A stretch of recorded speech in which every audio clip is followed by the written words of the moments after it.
All right, so I want to start this segment off by saying, I respect Matt Binder. I think Matt Binder does great work most of the time. I think his very ideological opposition to cryptocurrency is strange. That is probably one of the only things I disagree with him on. And I got into a little exchange with him yesterday, and I just want to say I'm coming in this completely in good faith. And I want to read. He wrote an article that I think is very strange, and I want to talk about it. And then I want to talk about the follow-up exchange that I had, and I want to go in depth on my opinion here. So yes, we're going to talk about cryptocurrency. So Matt Binder wrote this article on April 1st. Most crypto donors to Ukraine were looking to profit with an airdrop. Okay, so again, I've been on Matt Binder's show. I like him. I don't know if he likes me. I don't know. But I like him. I'd love to go on a show, on a scam economy show, to have this conversation if that's an option. If not, then that's fine. But this article I found strange because it uses the word profit. Now, I could be wrong, right?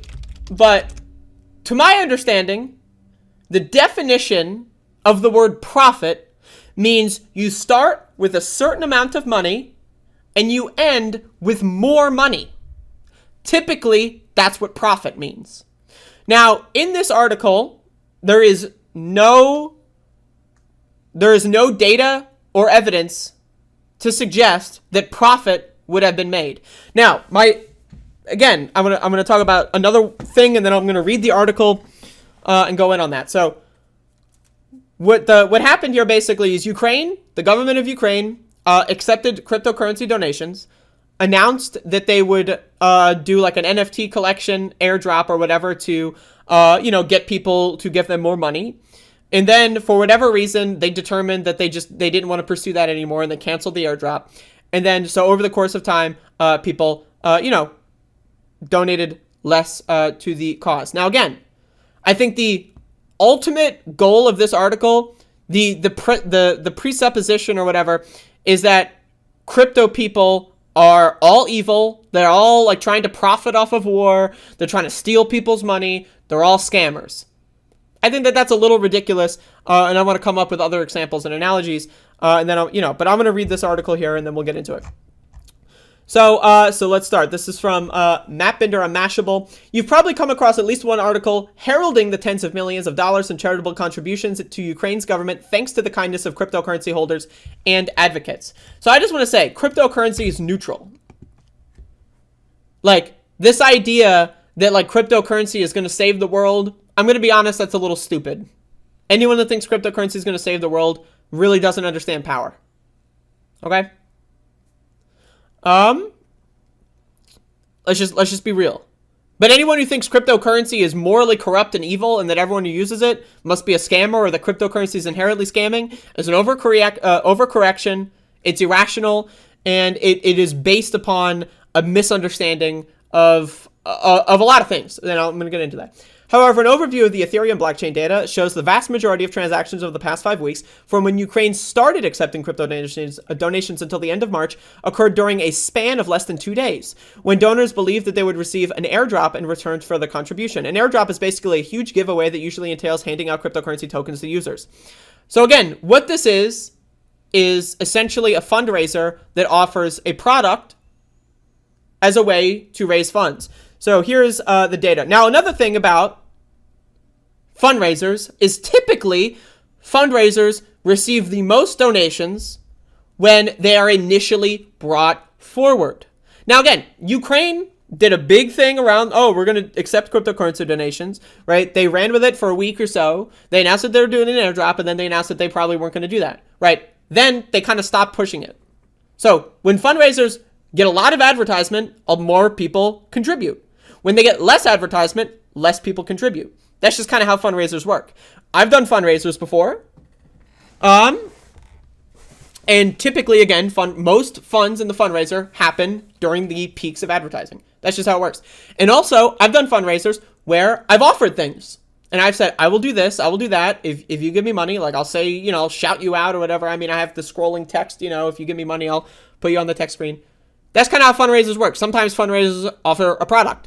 Sometimes people will sell like t-shirts and then the proceeds will go to charity, right? That kind of thing. The idea that offering a product for a fundraiser being a bad thing, I think is a little ridiculous. Some people, now again, you can buy let's say an artist is selling an exclusive vinyl, right? Let's say they only made 100 copies of their vinyl and it's an exclusive for their EP or whatever. It's the only time they're ever going to print that in vinyl, and all the proceeds are going to go to a charity. And then let's say 10 years from now, I sell that vinyl for I don't know, let's say I bought it for $30 and I sell it for $150, right? Does that mean that the proceeds that went to that charity are somehow corrupt? No. Anyway, so here's the data. You see the bulk of the donations coming when the airdrop is announced, and then you see them taper off and the airdrop is canceled. But again, note also that this period, there's very little advertising of the fundraising addresses. And also, again, note with a lot of fundraising for Ukraine, a lot of it happened in the first couple of weeks. You can look at any amount of fundraising, any fundraiser for Ukraine, and you might see a similar trajectory. Starting off a little bit small, gaining a lot of time, fundraising, and then dropping off over time. That's just kind of how they work. But let's keep going. In short, most cryptocurrency donors sent money to Ukraine because they believed they would be able to personally profit from their donation. Now, this is my problem with this article, is that there is no evidence that this is the case. There is no polling. There is no, there's just no evidence of the case. Now let's look at the Humble Bundle. For those of you that don't know, Humble Bundle is a collection of Steam games where they buy a bunch of Steam codes basically, or they're given them by the devs, and they do a charity fundraiser, right? And let's say the minimum donation to get all the games in the Humble Bundle is $5. But you can donate $500 if you want, right? But most people donate the minimum to get the Steam games. Does that mean that the Humble Bundle is corrupt or the charity is corrupt? Because most people only donated the minimum to get the product in return? Yes, when you look at any Humble Bundle, right, or any Steam sale that goes to charity, you will see very similar charts to this. Does that make those donating to the Humble Bundle bad or looking to profit? I'm just saying, there is no evidence for this sentence. And this is the crux of the article. This is what's written in the title, that they were looking to profit. Most users, there's no polling, there's no data. The only data is that people gave the minimum, and you can apply that to any fundraiser. I'm just saying. Now again, I think the crypto hype is mostly stupid, but the idea that crypto is inherently evil or inherently scamming, or that crypto users are inherently, they're profit-seeking evil, it's just stupid. Now again, charity as a concept is dumb. We should be living in a moneyless society. I'm advocating to ban money. The answer to all of these problems, let's get rid of money. Let's get rid of war, right? But let's be honest. The idea that Ukraine got a lot of money from crypto donations, that is a net positive. That helped people, and that's a good thing. I'm just saying. So, how later selling a reward they'd receive in exchange for the donated crypto, treating their contribution more like an investment. Now again, that you can apply that to almost any kind of fundraiser that offers a product. To t-shirts, like musicians do, did vinyl record selling, or exclusive EPs, or certain, they did a slow version of one of their popular songs, and then they released that for money, right? So anyway, on February 26, 2022, the official Ukraine government Twitter account surprised many online when it announced it began accepting donations via cryptocurrency. The tweet included Ukraine's official Bitcoin and Ethereum wallets, addresses where crypto holders could send donations. ETH, the currency that is traded on the Ethereum blockchain, is one of the two largest cryptocurrencies, second to only Bitcoin. According to the public Ethereum blockchain data, more than 2,800 Ethereum transactions were sent to Ukraine's wallet address on the first day. On February 27th, just over 3,000 transactions were made. One would expect an influx of transactions on the first days from hype spreading among the cryptocurrency space and the media coverage that followed. However, by February 28th, Ethereum transactions sent to Ukraine were already dropping, with just over 1,200 transactions. So again, average for fundraiser. And then they did another marketing, advertising, hype campaign to get people to send them money, which is how fundraisers go. Sometimes you'll see a fundraiser, and then you'll see the spikes when they do the most advertising. That's just how fundraisers go. Then on March 2nd, Ukraine tweeted, airdrop confirmed. The window to get into the airdrop would last until March 3rd. Airdrops could come in the form of non-fungible tokens or a fungible token, such as dropping free coins into users' wallets. Because tokens are financial assets, airdrops are marketing stunts that reward people monetarily. Once an airdrop is received, holders can turn around and trade those tokens for fiat currency, such as US dollars. And to get that reward, you need to buy into a crypto project in some way, in this case, donating to Ukraine's government official wallet address. On the day the airdrop was announced, Ethereum transactions shot up from around 2,400 to more than 33,600. March 3rd saw over 25,600 transactions made, and it could have possibly been more. However, hours before the cutoff to donate in order to receive the airdrop, Prime Minister of Ukraine and Minister of Digital Transformation of Ukraine, Mikhailo Fedorov, announced that the airdrop was canceled. Now, again, this is a tweet. After careful consideration, we decided to cancel the airdrop. Every day, there are more and more people willing to help Ukraine fight back against the aggression. Instead, we will announce NFTs to support Ukraine armed forces soon. We do not have any plans to issue fungible tokens. So, again, now, some in the crypto space have said that that's a scam. Hey, they offered a product, then said that they wouldn't give that product. That's a scam. I mean, that's the dictionary definition of a scam. Now, am I saying the Ukraine government's canceled or evil? No. But this is the dictionary definition of a scam. A scam is you sell something or offer something and then refuse to do it. That's a scam. Now, okay. Does that mean that all of a sudden they're evil? No. Does that mean that all of a sudden the people that donated for the product are evil? No. It's just, it's unfortunate that they chose to not deliver on the product, sure. Ultimately, I don't really care. Because again, it's fundraising for a good effort. I don't really care at the end of the day. Ether donations to Ukraine immediately plummeted the day after the airdrop was canceled, so only around 840 transactions. That's still a lot. I just want to say, that's still a lot. That's a lot. Okay? 840 transactions, right, still is a lot to Ukraine, and continue to have every subsequent day. Only around 2 to 3 dozen Ethereum transactions a day have been made to Ukraine over the past week. Now, again, they have also not marketed the fact that they're accepting cryptocurrency donations. There's also a limited pool of people in the crypto community that would donate. So again, most people donated during the main bulk of it. Maybe they do a one-time donation, right? And then they stop. So again, the idea that it's going down over time, that's fine. That's typical with every fundraiser. So why did Ukraine cancel the planned airdrop? Because officials within the Ukrainian government realized that again, the word realized, that many crypto donors were indeed trying to profit from their charitable contribution, which was intended to aid Ukraine as Russia invaded the war-torn country. Realized implies that this is like a fact that was previously established, and there's evidence for it, and that Ukraine's, like the officials in Ukraine, stumbled upon this hidden truth, right? But there is no hidden truth. There is no polling done. There is no way you can see that they're trying to profit. Again, I use the Humble Bundle analogy. People oftentimes in Humble Bundle, now they went to charities, and they would, I would say like 80 to 90% of Humble Bundle contributions were the minimum to receive the Steam games. That's just how fundraisers go. According to Ukraine's Deputy Minister on Digital Transformation and IT Industry Development, Alex Bornyakov, a lot of people began sending incredibly small amounts of Ether clearly to receive the airdrop. And what's the problem with that? Like, I don't know why that's a problem. It's never defined why this is bad. It's like the only thing is that they might profit in the future, but also, honestly, who cares, right? And also, Ukraine controls what the airdrop is.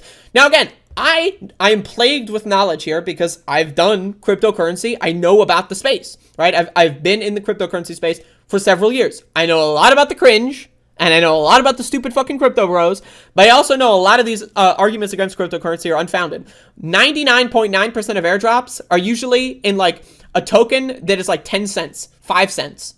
Most airdrops are worthless. Now again, profit means you give a certain amount of money and you expect to get more money in return. That's what profit means.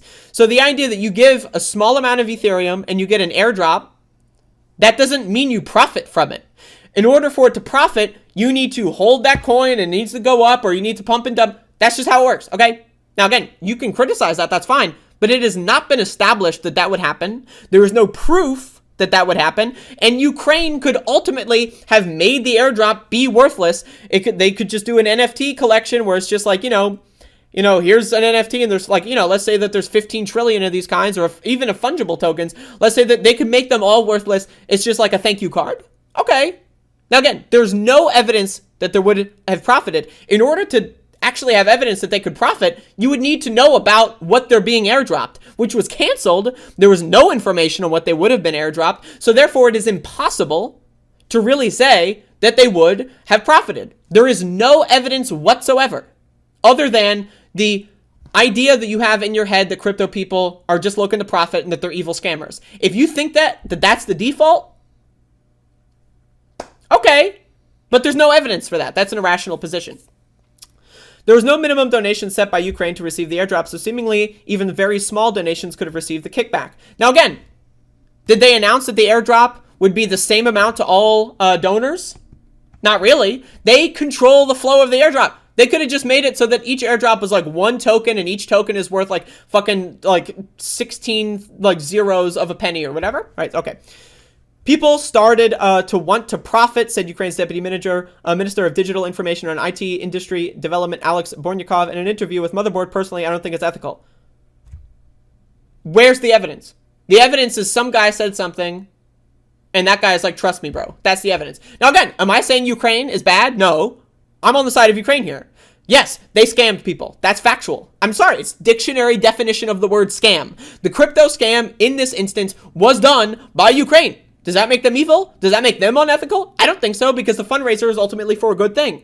But they did scam people. That's just dictionary definition. That's what words are. That's what the definition of the word scam is.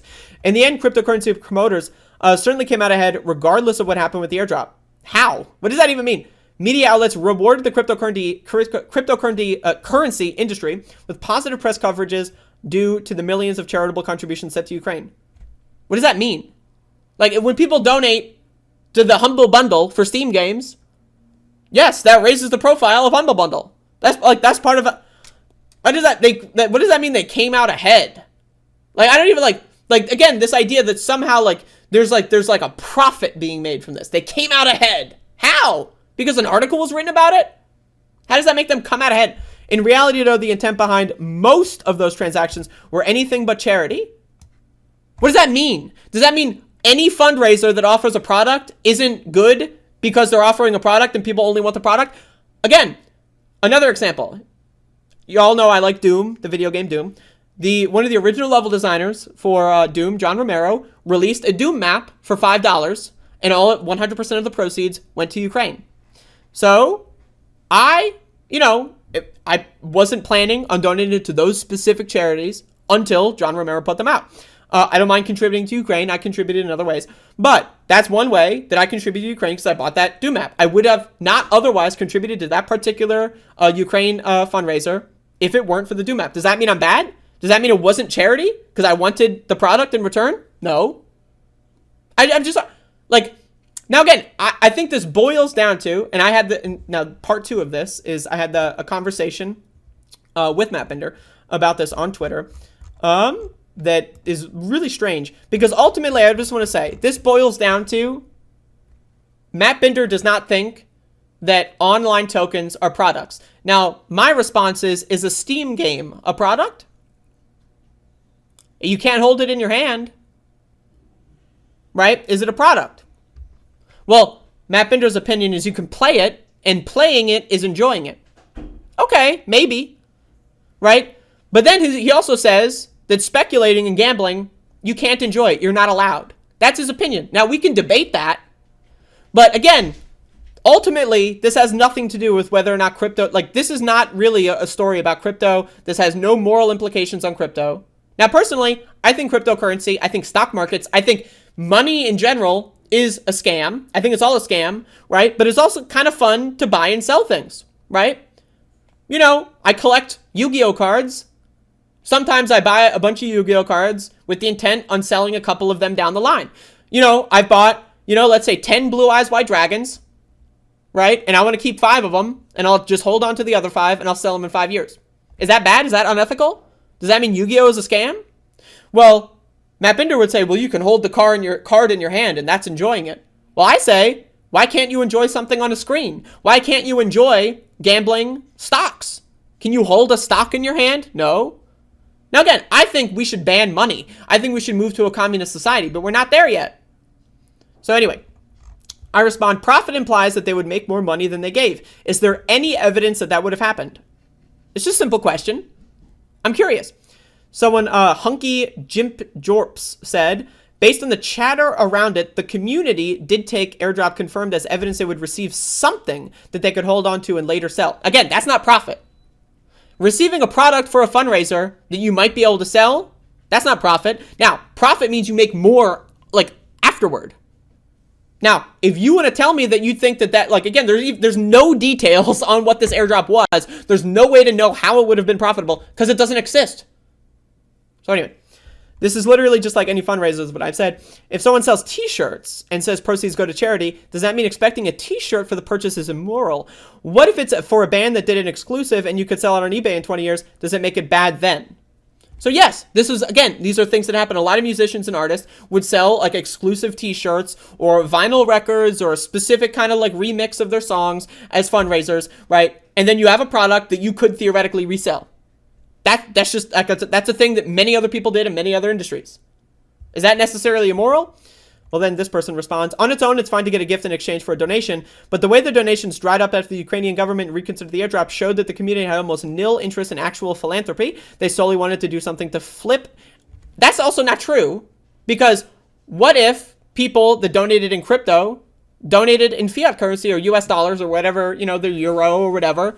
What if they determined, oh, well, it's not worth donating in crypto, so I'm just going to donate in my dollars? There's no way to know that at all. This isn't the personal financial history of everyone involved. This is just one specific data point. It does not prove that. I'm just saying. It also contrasts with the way the crypto community says it's proof they're generous.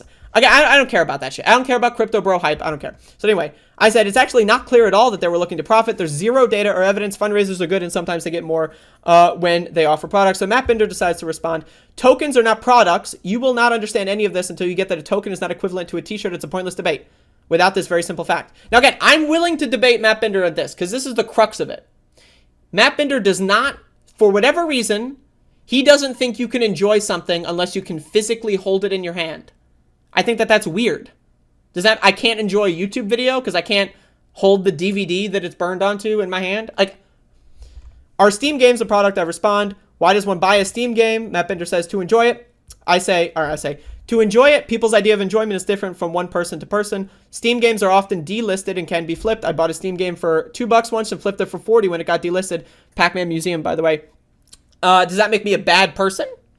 So Matt Binder then says, they enjoy it by playing the game. People do not obtain a token for enjoyment. There is nothing to play or wear or do literally anything else with. It is a speculative asset, financial asset. That's all there is. There is no other purpose. Now again, some people enjoy gambling, evidenced by the fact that there's an entire city called Las Vegas where the entire point is to go and spend all your money on gambling. Gambling is fun. Some people bet on sports. That is fun. People find enjoyment in gambling. It's just a fact. To say that it's not allowed or it's not possible to enjoy gambling is just silly. So I say gambling is enjoyable. Ever been to a casino? I don't know why you think people can enjoy speculation or casinos or betting.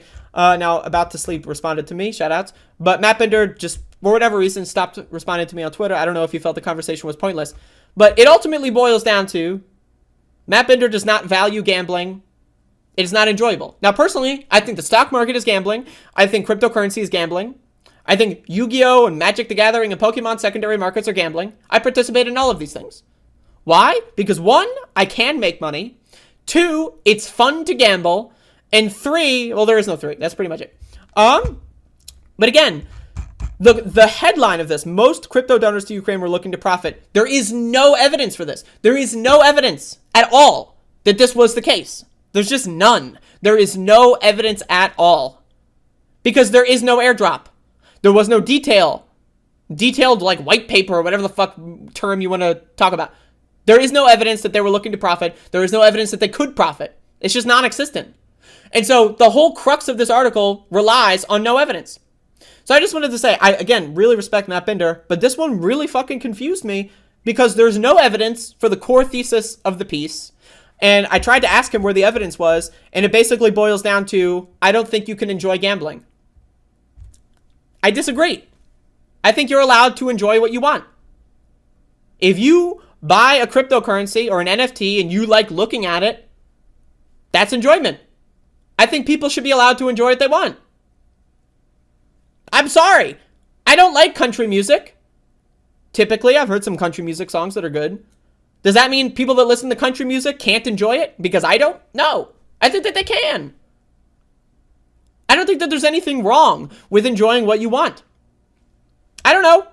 That's just me, though. So anyway, I just want to talk about this because I feel like Matt Binder is kind of losing the plot on this one.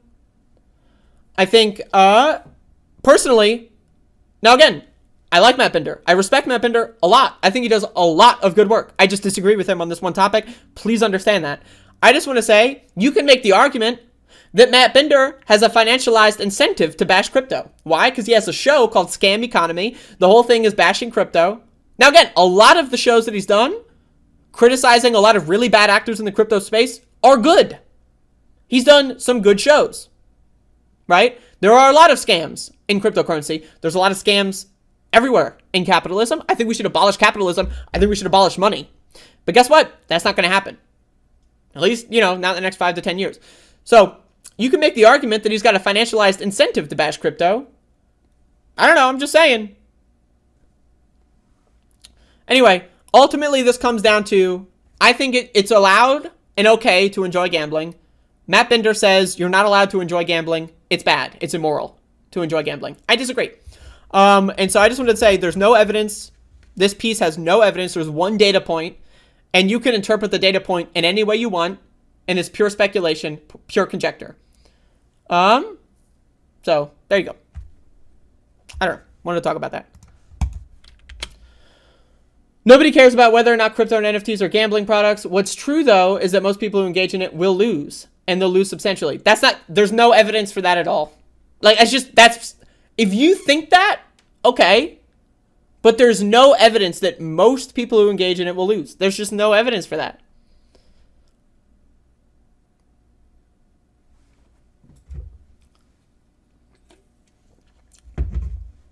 I'm turning red because I drank a lot of coffee. And when I drink a lot of coffee, I get really upbeat.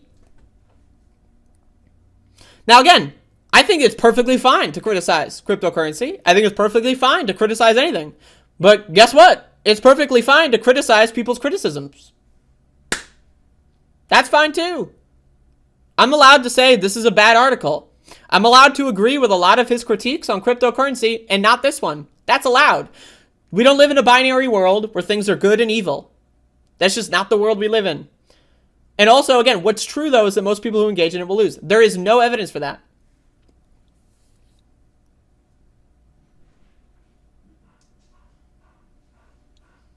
Like, yes, people get screwed over all the time.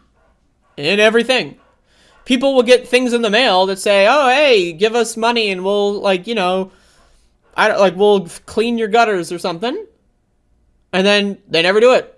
And it was just a scam. You will get emails.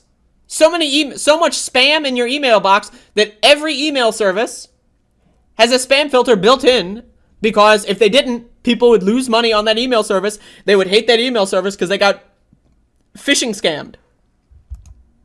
Should we ban email? Is email bad? Are email users bad? Is sending an email bad because 90% of email traffic is spam? No. People that scam are bad. Yes, typically. Like the idea that gambling, yes, a lot of people lose on gambling. Does that mean that gambling should be banned? Ultimately, I don't think so. I don't think that betting should be banned. I don't think that stock market should be banned. In the future, when we achieve communism, absolutely. Fuck them. We won't need them anymore.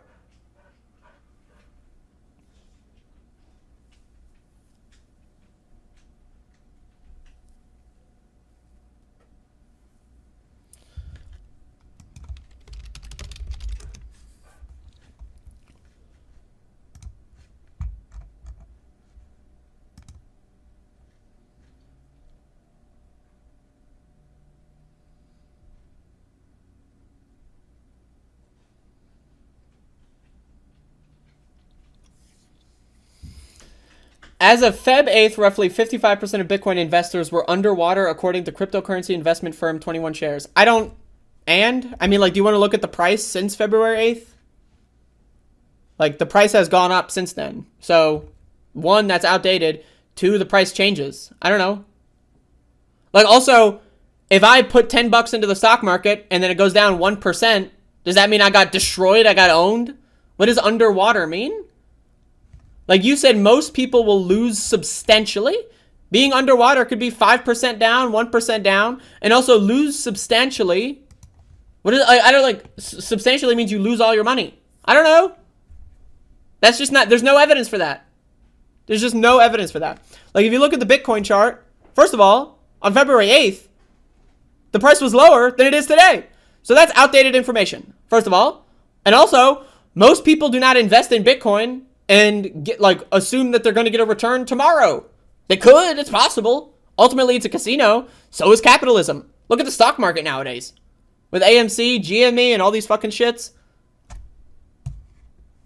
Like, just because someone, like, you can take a snapshot at any point and then say, look, it's a scam.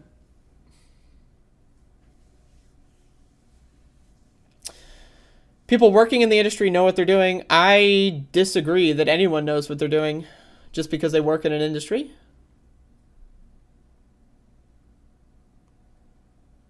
That's not evidence. That's not, first of all, I'd like to see that study. Second of all, that's not evidence that people are losing substantially.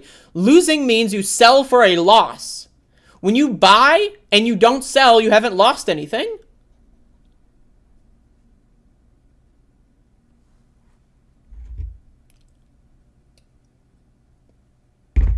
I just think it's stupid. I think it's stupid for leftists to be like so clutching their pearls over gambling. It ultimately is like, it's weird. It's a conservative kind of viewpoint to be against gambling. Now again, people should not bet more than they're willing to lose. That's true. But because some people go overboard and get addicted to gambling, does that mean gambling should be banned? Some people get addicted to drugs. Does that mean drugs should be banned?